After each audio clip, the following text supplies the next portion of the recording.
Donald Trump has doubled down on the idea of the United States gaining control of Gaza.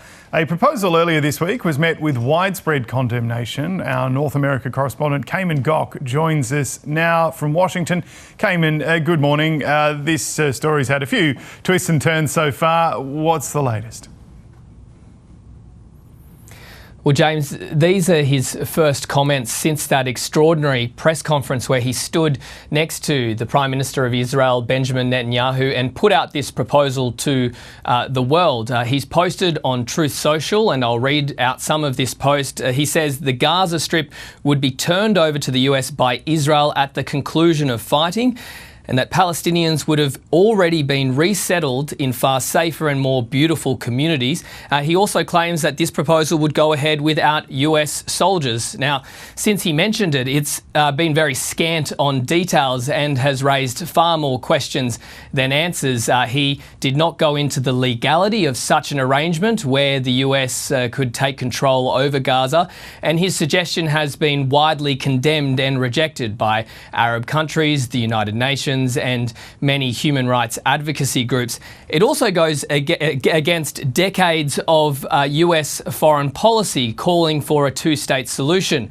We heard from Prime Minister Anthony Albanese earlier this week. While he batted away many questions, he reaffirmed that Australia's position has not changed, and that is, of course, in favour of a two-state solution. Now, while there is a lack of clarity around the details, it also appears there's a lack of clarity within Trump's own administration, with senior officials appearing to walk back some of the involvement of the United States. Yesterday, we heard Press Secretary Caroline Leavitt say no US dollars would be involved in the redevelopment of Gaza, and then we also heard the Secretary of State, Marco Rubio, suggesting that it would be a temporary relocation of Palestinians. So the details are very unclear of this proposal, which radically differs from the United States' stance for decades.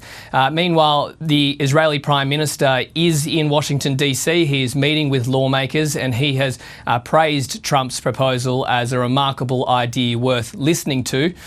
President Trump is expected to also sign an executive order this afternoon sanctioning the International Criminal Court for what he says has been targeting the United States and its allies such as Israel. Now, in November last year, it issued arrest warrants for Benjamin Netanyahu, the former defence minister and a senior Hamas official.